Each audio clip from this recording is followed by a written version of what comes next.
रामचंद्र भगवान की, योग माया मात की, श्री हनुमतलाल जी महाराज की जय।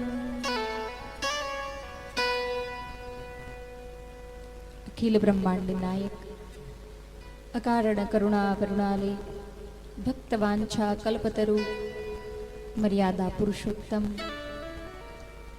प्रभु श्री राम जी के चरणों में प्रणाम करते हुए जगत जननी जगदम्बा आद्य शक्ति माँ योग माया के श्री चरणों में प्रणाम करते हुए जनक सुता जनक लाडली श्री जानकी जी के चरणों में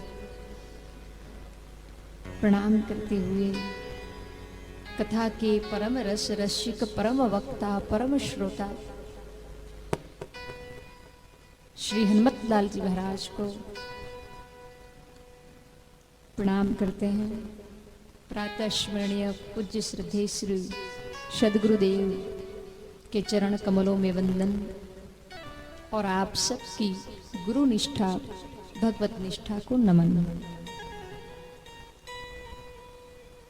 आज कथा के तृतीय दिवस में तृतीय सत्र में प्रवेश करते हुए आप हम सब जानते हैं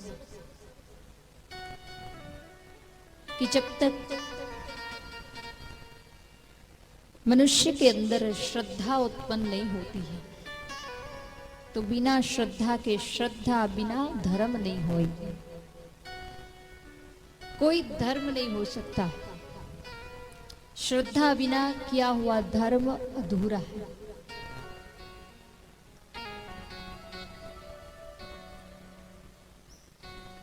जब जब कोई विशिष्ट घटना घटी तो गोस्वामी तुलसीदास जी महाराज जी ने मानस में एक बार शब्द लिखा। कल की कथा में हम श्रवण कर रहे थे कि रामचरित्र मानस में भी एक ऐसी घटना घटी।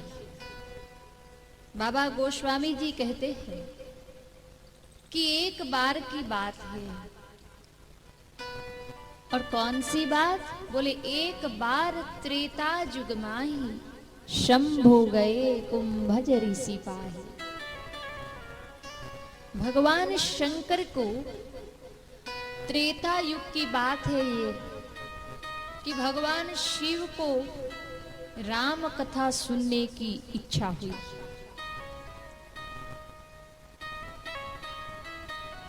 ऐसा बाबा जी ने लिखा है मानस में कि भगवान की कथा अनंत है। भगवान के अनंत अवतार हैं और अनंत अवतारों की अनंत कथाएं भी हैं। हरि अनंत हरि कथा अनंता। लेकिन उन अनंत अवतारों के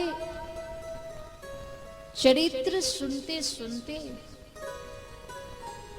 जिनके कान कभी थकते नहीं हैं, जिनके श्रवण समुद्र समाना, जिनके कान समुद्र के समान हैं, जैसे समुद्र में अथाह नदियां अनगिनत नदियां जाकर के मिल जाए लेकिन समुद्र कभी छलकता नहीं है, वैसे ही मनुष्य शरीर प्राप्त होने के बाद इस नौका में बैठने के बाद भगवान की कथा एक बार नहीं, 2 बार नहीं, 10 बार नहीं, 1000 बार नहीं, बार बार कथा सुनने के बाद भी जिसके कान थकते ना हो, हृदय रूपी समुद्र छलकता ना हो, भरता ना हो,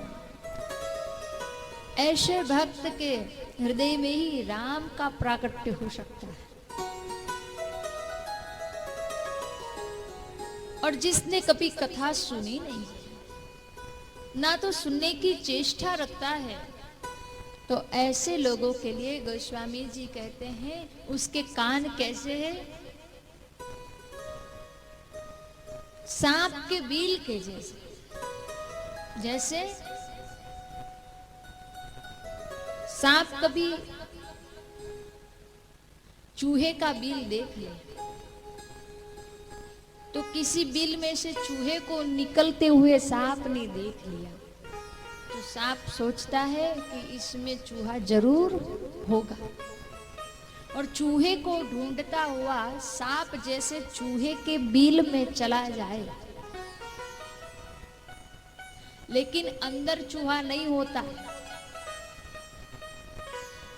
और सांप को अपने बिल में जाते हुए यदि चूहे ने देख लिया तो फिर क्या चूहा उस बिल में कभी जाएगा?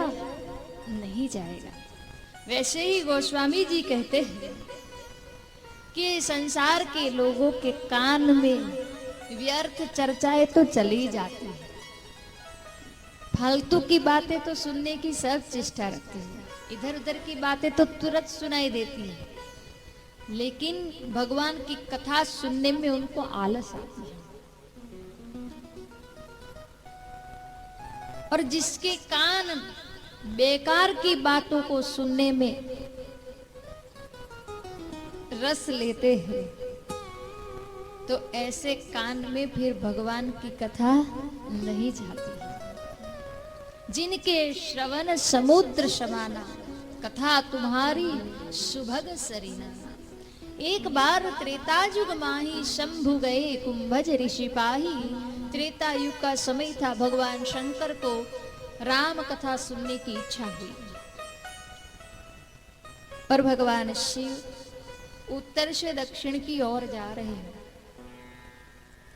त्रेता युग का समय था और त्रेता युग में भगवान शिव को राम कथा सुनने की इच्छा हुई, लेकिन भगवान शिव अकेले नहीं गए, साथ में मां सती को भी लेकर के गए। गोस्वामी जी कहते हैं मानस में, संग सती जग जननी भवानी।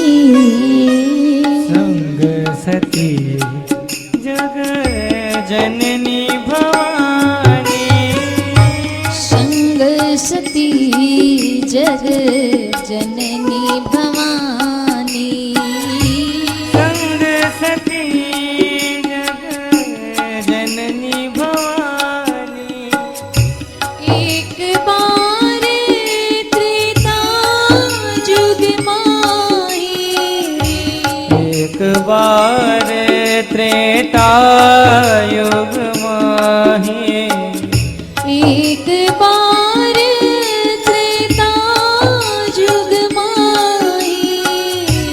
एक बार त्रेता युग माही। शंभु गए कुंभज ऋषि पाही। शंभु गए कुंभज ऋषि पाही। संग सती जग जननी भवानी। संग सती जग जननी भवानी। पूजे ऋषि अखिलेश्वर जानी। श्री राम जय राम जय जय राम। पूजे ऋषि अखिलेश्वर जानी। पूजे ऋषि अखिलेश्वर जानी। संग सती जग जननी भवानी। संग सती जग जननी भवानी। एक बार त्रेता युग में श्री भरद्वाज मुनि मन में सोचते हैं, क्या विचार आया, क्या वास्तव में भवानी ने भी जैसा मैंने नाटक किया ऐसा नाटक किया होगा? भवानी ने भी यही कथा भगवान शिव से पूछी थी जो मैं आज याज्ञवल्क्य जी से पूछ रहा हूँ। यानी क्या भवानी ने भी ऐसी शंका की होगी? लेकिन भवानी ने शंका नहीं की थी, ये तो भवानी की लीला है, ये जगदम्बा की लीला है। यानी त्रेता युग में भी एक बार ऐसा समय आया कि एक बार जो कोई राम कथा सुन ले तो उसको राम का साक्षात्कार हो सकता था, हो जाता था। ये त्रेता युग में भी ऐसा समय था कि एक बार कोई राम कथा सुन ले तो उसको राम का साक्षात्कार हो जाता था। समय कोई भी हो सकता है, लेकिन श्रद्धा हो, विश्वास पूर्वक कथा सुनी जाए तो राम का साक्षात्कार, राम की अनुभूति अवश्य होगी। त्रेता युग की बात थी, लेकिन लंका में पूरा कलयुग था। लंका में पूरा कलयुग था, चल रहा था त्रेता युग, लेकिन लंका में कलयुग था। और लंका में कलयुग होने के बाद भी विभीषण त्रेता में जी रहा था। विभीषण में त्रेता युग था तो विभीषण को राम की अनुभूति हो गई। गोस्वामी जी कहते हैं साथ में सती को लेकर के भगवान शिव गए हैं अगस्त्य मुनि के आश्रम में, और अगस्त्य ऋषि ने आते हुए देखा कि जगत पिता आए हैं और वो भी साथ में जगत जननी को लेकर के आए हैं। तो जगत पिता और जगत जननी जान करके अगस्त्य ऋषि भगवान शिव का पूजन करने के लिए दौड़े। तो मां भवानी ने सोचा कि अरे एक ऐसा वक्ता है कि जो श्रोता का पूजन करने के लिए सामने से दौड़ा चला रहा है। क्या भवानी ने ऐसा वास्तविक में सोचा था? नहीं, भवानी तो हम लोगों को बताना चाहती है कि आजकल कलयुग में क्या होता है कि जहाँ विनम्रता होती है, वास्तविकता तो ये है कि जहाँ विनम्रता होती है वही राम कथा होती है। जहाँ विवेक होता है, विनम्रता, जितनी सरलता होगी वही भगवान की कथा होगी।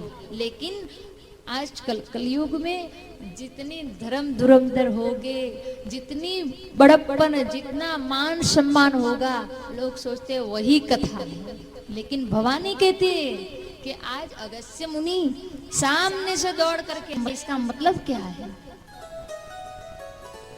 एक वक्ता का परिचय कराती है भवानी कि वक्ता सरल होता है, वक्ता विनम्र होता है, और जहाँ सरल और विनम्र वक्ता होता है वही भगवान की कथा होती है। लेकिन हम लोगों को कोई ऐसी सरल विभूतियां मिल जाए जो हमारे साथ में बैठने वाली हो, जो हमारी छोटी मोटी बातों का उत्तर दे देते हो, ऐसी सरल विभूतियां, ऐसे संत महात्मा हम लोगों को मिल जाए तो हम लोग सोचते कि ये तो मामूली है।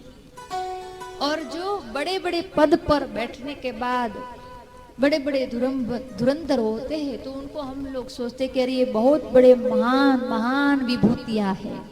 लेकिन फिर जितने ही बड़े पद को हम बड़े बड़े मानते हैं उतना धोखा भी खाते हैं। ये भवानी कहती है कि जहाँ सरलता होगी, जहाँ विनम्रता होगी, वही राम कथा होगी। आज अगस्त्य मुनि दौड़े, भगवान शिव का पूजन किया, माँ भवानी का पूजन किया और लेकर के आश्रम में गए। वहां भगवान शिव ने अगस्त्य मुनि को कहा कि महाराज, मुझे राम कथा सुनने की इच्छा है। राम कथा मुनि बरज बखानी। यहाँ याज्ञवल्क्य जी महाराज श्री भरद्वाज जी को सुना रहे हैं और यहाँ अगस्त्य मुनि कुंभज ऋषि भगवान शिव को सुना रहे हैं। भगवान शिव श्रोता बने हैं, साथ में दक्ष पुत्री सती भी है। लेकिन दक्ष पुत्री होने के नाते थोड़ा सा अहम आ गया कि अरे ये वक्ता तो सामने से ही श्रोता का पूजन करने के लिए दौड़ा है, तो भला बेचारा ये क्या कथा कहेगा। और इसीलिए जब कथा का विश्राम हुआ तो गोस्वामी तुलसीदास जी ने श्रोताओं की लिस्ट में से मां भवानी का, सती का नाम उड़ा दिया। कथा किसने सुनी है?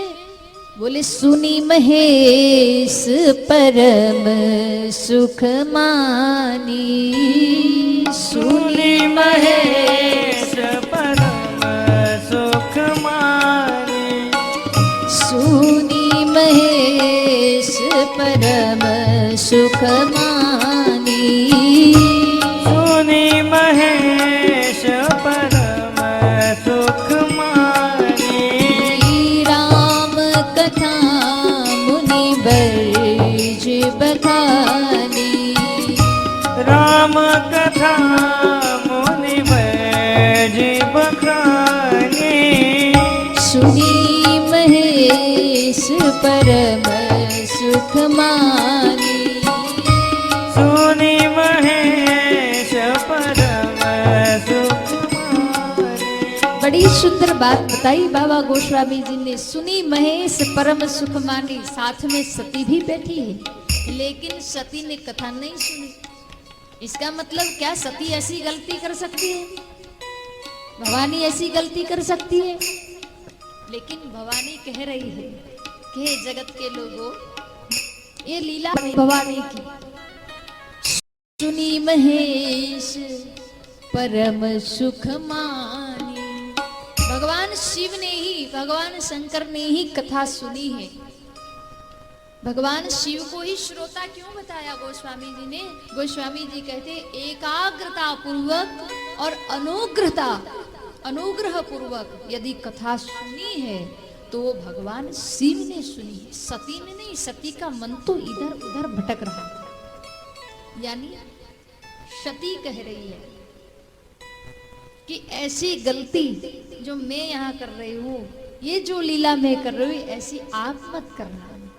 कभी कभी होता है 3 घंटे की कथा होती है, उसके बाद भी हम लोगों के पास ऐसे लोग आते हैं कि कथा 3 घंटे सुनने के बाद भी कहेंगे महाराज हमारे लिए कुछ कहिए। अब तुम्हारे लिए 3 घंटे तो सुना है, अब क्या बाकी रह गया? जब बारिश होती है ना तभी बाल्टी भर लेनी चाहिए। बड़े बड़े डैम भर जाते हैं, खाली बाल्टी भरने के लिए कभी बारिश नहीं होती है, लेकिन जब बारिश होती है तो बड़े बड़े डैम भर जाते हैं, बाल्टी क्या। इसलिए कथा जब सुनने के लिए बैठो तो बाद में सुनने की जरूरत नहीं है, 3 घंटे काफी है। लेकिन अनुग्रह पूर्वक, एकाग्रता पूर्वक कथा सुनना चाहिए। सती जी ने ध्यान नहीं दिया कथा में, कभी इधर ध्यान भटक रहा है, कभी उधर ध्यान भटक रहा है। तो सुनी महेश परम सुख मानी। भगवान शिव जी कथा विश्राम होने के बाद अगस्त्य मुनि को भक्ति का वरदान देते हैं, भक्ति प्रदान करते हैं। यानी कि शिव गुरु है, जगत गुरु है, और गुरु के वचन पर जिसको विश्वास न हो, जिस शिष्य को अपने गुरु के वचन पर विश्वास न हो, तो उससे बड़ा दुर्भाग्य उसका क्या हो सकता है। बार बार भगवान शिव ने समझाया, लेकिन नहीं मानी सती। जब कथा विश्राम हुआ तो भक्ति का वरदान देकर के भगवान शिव सती को साथ में लेकर वापस कैलाश की ओर प्रस्थान कर रहे हैं। भगवान शिव सोच रहे हैं मेरा आराध्य, मेरे इष्ट, मेरे स्वामी जिनकी कथा में सुन के आ रहा हूँ, वो प्रभु श्री राम कैसे होंगे, उनके मुझे दर्शन हो जाए। और दर्शन की लालसा से भगवान शिव राम राम रटते हुए, राम का ध्यान करते हुए जब कैलाश की ओर प्रस्थान कर रहे माता सती के साथ, तो पंचवटी में ही भगवान शिव को प्रभु श्री राम के दर्शन हो गए। कहते हैं कि भगवान शिव ने कथा सुनी नहीं, राम दर्शन हुआ। इसका मतलब है भगवान शिव ने कथा सुनी नहीं, कथा को पिया, कथा को पिया था। कथा को सुना नहीं जाता है, कथा को पिया जाता है, तभी ये दशा होती है, तभी अनुभूति होती है। भगवान शिव ने कैसे पिया?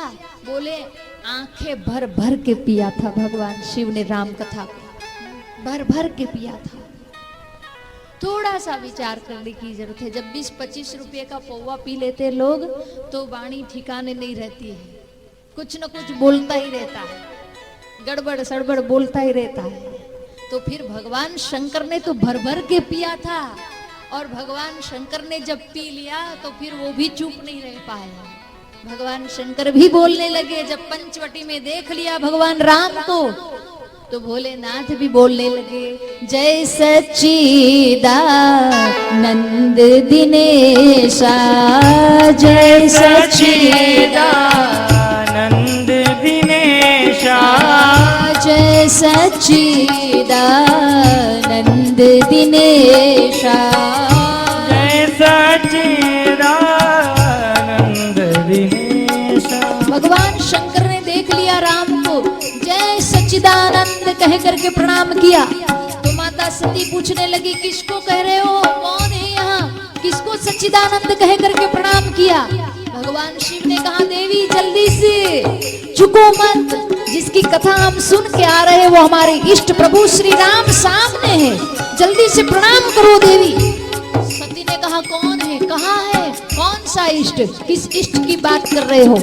भगवान शंकर ने कहा, देवी मेरे प्रभु मेरे इष्ट श्री राम की बात कर रहा हूं। देखो, जय सच्चिदानंद दिनेशा, जय सच्चिदानंद दिनेशा, जय सच्चिदानंद दिनेशा, जय सच्चिदानंद दिनेशा।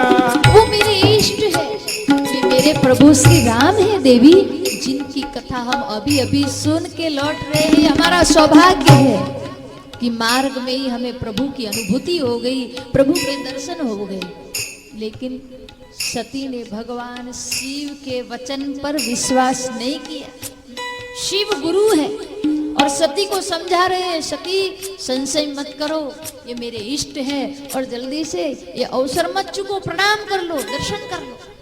लेकिन सती ने कहा, नहीं, मुझे तो नहीं लगता ये किसी तरह कि ये इष्ट हो, ये ब्रह्म हो, ये किसी तरह से मुझे आपका ब्रह्म नहीं लग रहा है, ये तो लगता है कोई साधारण पुरुष है, साधारण मनुष्य है। बोले क्यों? यदि ब्रह्म होता ना तो इस तरह नारी के वियोग में रोते हुए नहीं फिरता। यदि ब्रह्म होता तो इसको पता होगा, पता होता कि उसकी नारी को कौन उठा करके ले गया है, कौन चुरा के ले गया है। इस तरह अबला की तरह रोते हुए नहीं फिरता। भगवान शिव ने कहा, देखो देवी, मैं कहता हूं कि संशय मत करो, ब्रह्म के चरित्र पर कभी संशय नहीं करना चाहिए, नहीं तो उसका परिणाम बहुत विपरीत आता है। बार बार भगवान शिव ने सती को समझाया, लेकिन सती नहीं समझी। गुरु के वचन पर विश्वास करने में जिस शिष्य को संशय हो, उससे बड़ी बर्बाद की उसकी कोई नहीं हो सकती।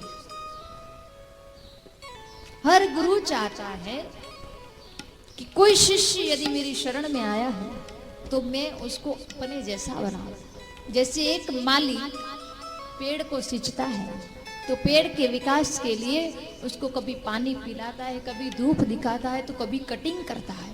लेकिन इन सारी प्रक्रियाओं के पीछे माली का ध्येय रहता है, इस पेड़ का मुझे विकास करना है।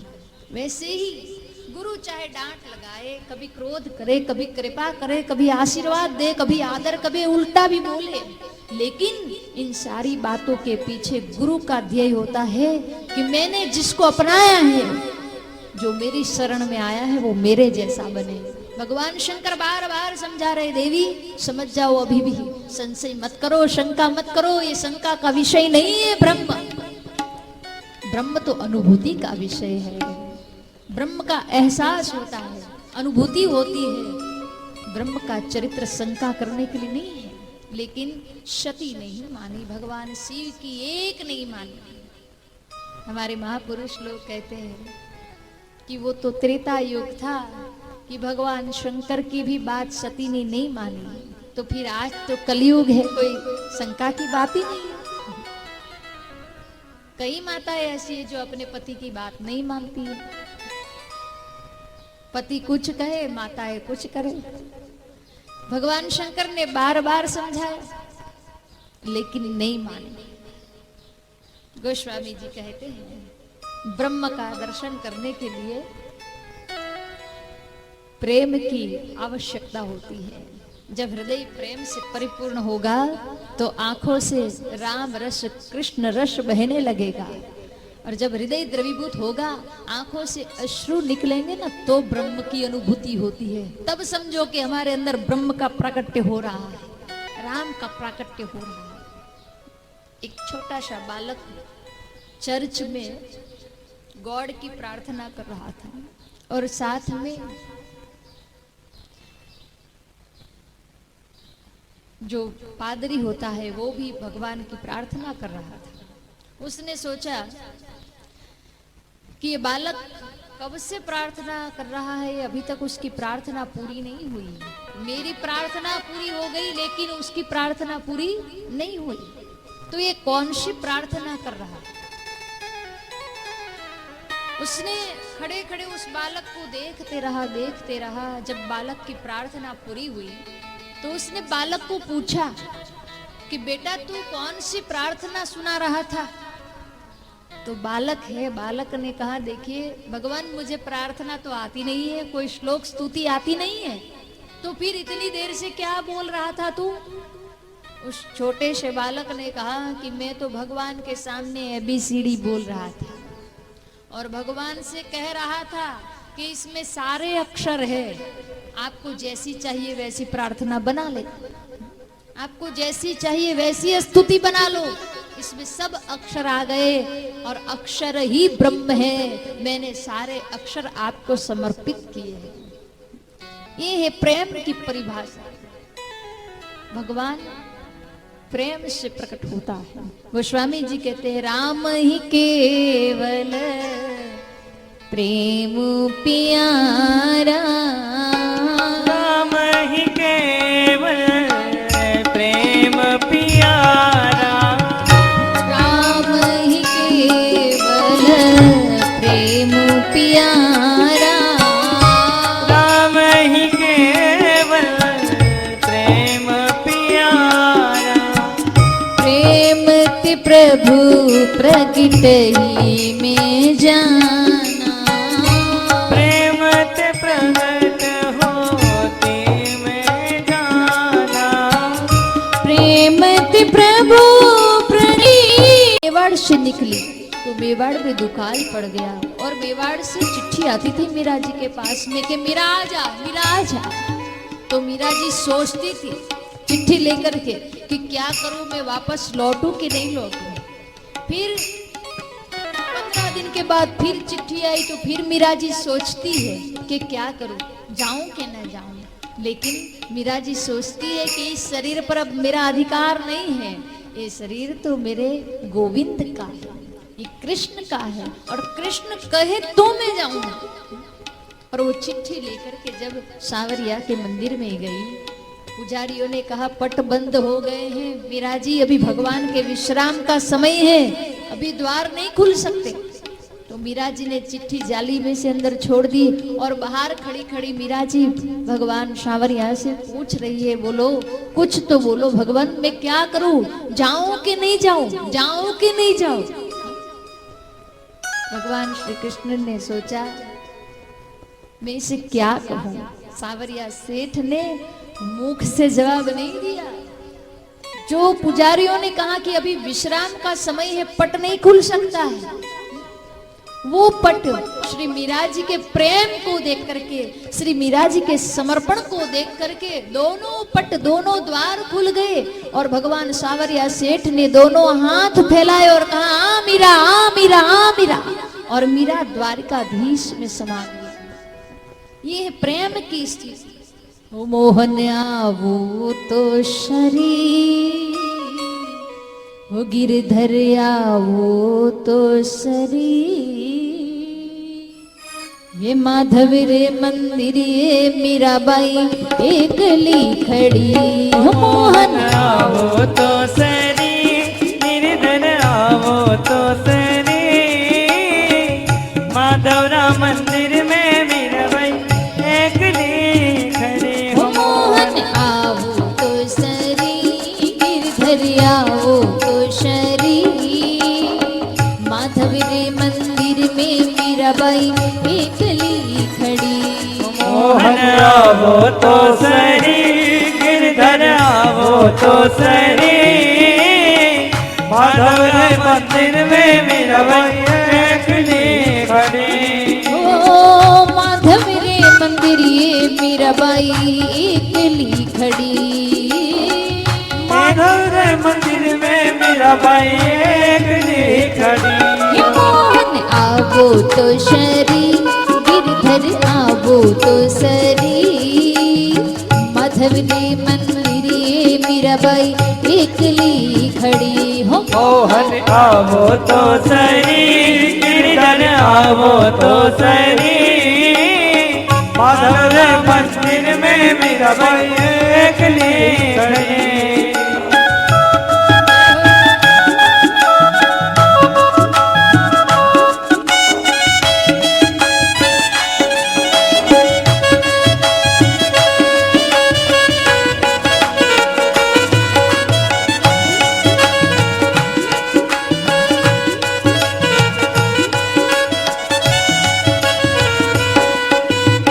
कहो तो सांवरा में मोर मुकुट बन जाऊं। तैके वो तो सावरा में मोर मुकुट बन जाऊं। कहो तो सांवरा में मोर मुकुट बन जाऊं। तैके वो तो सावरा में मोर मुकुट बन जाऊं। पेरण लाग्यो सांवरा रे, पैरण लागो सावरा रे। पेरण लाग्यो सांवरा रे। पैरण लागो सावरा रे। ओ मस्तक पैरम जाऊं सांवरा, मस्तक पैरम जाऊं। मोहन आवो तो सरी, गिरधर आवो तो सरी।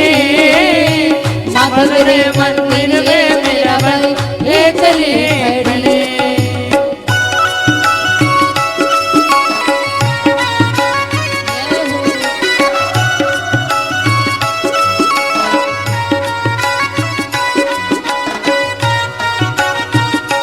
राधे। मीठी मीठी तालियों के साथ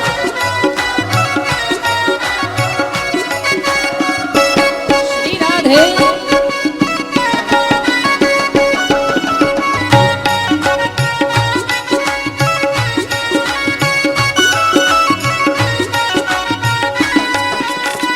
कहो तो सांवरा में काजड़ियों बन जाऊं। तैके वो तो सावरा में काजलियों बन जाऊं रे। कहो तो सांवरा में काजड़ियों बन जाऊं। तैके वो तो सावरा में काजलियों बन जाऊं। पेरण लाग्यो सांवरो रे, पैरण लागो सावरा रे। पेरण लाग्यो सांवरो रे। पैरण लागो सावरा रे। नैना मेरम जाऊं सांवरो, नैना मेरम जाऊं। मोहन आवो तो सरी, गिरधर आवो तो सरी। माधव रे मंदिर ये मीराबाई एकली खड़ी। हो मोहन आओ तो सरी, गिरधर आओ तो सरी। माधव रे मंदिर में मीराबाई एकली खड़ी। जय हो।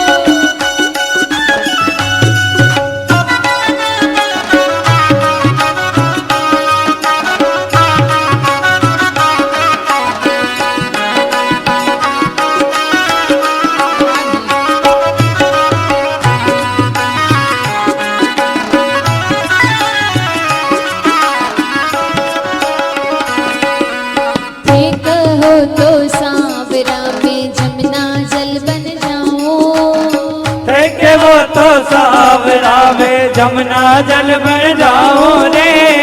कहो तो सावरा में जमुना जल बन जाओ। देखे वो तो सावरा में जमुना जल बन जाओ रे।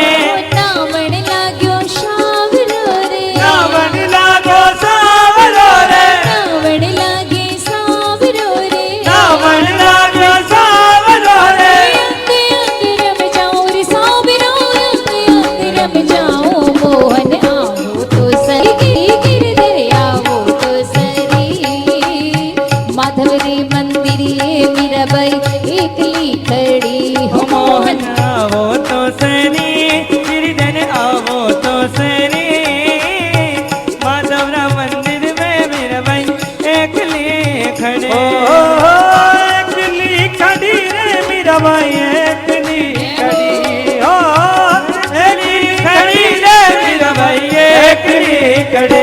ओ मोहन आवो तो सरी गिरधर आवो तो सरी।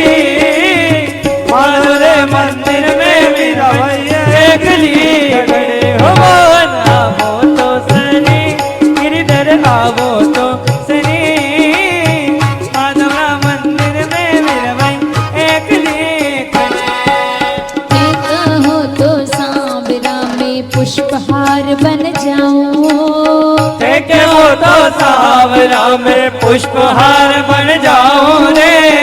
कहो तो सांवरा में पुष्पहार बन जाऊं। देखे वो तो सावरा में पुष्पहार बन जाओ रे। कंठ में पहरे सांवरो रे। कंठ में पहरे सावरो रे। कंठ में पहरे सांवरो रे। कंठ में पहरे सावरो रे। हिवड़ा पर रम जाऊं मैं तो हिवड़ा पर रम जाऊं। सांवरा आओ तो सरी गिरधर आओ तो सरी। माधव रे मंदिर ये मीराबाई एकली खड़ी। मोहन आओ तो सरी गिरधर आओ तो श्री सरी। माधवरा मंदिर में मीराबाई एकली खड़े।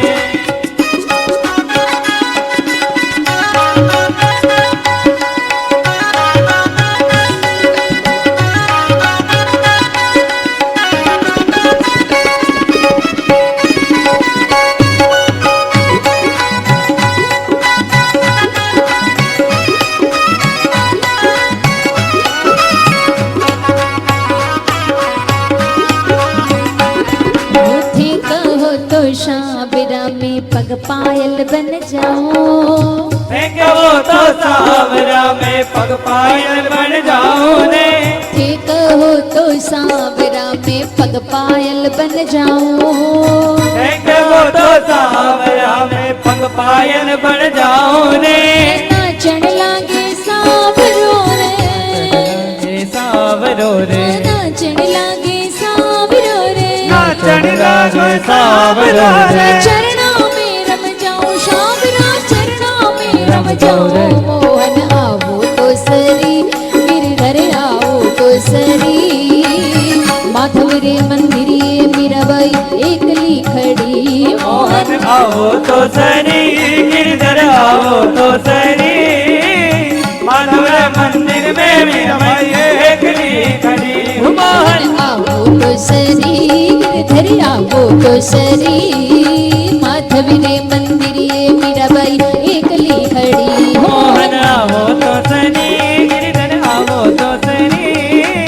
माधवरा मंदिर में मीराबाई एकली खड़ी। मोहन आओ तो सरी गिरधर आओ तो सरी। माधव रे मंदिर ये मीराबाई एकली खड़ी। और मोहन आओ तो सरी गिरधर आओ तो सरी।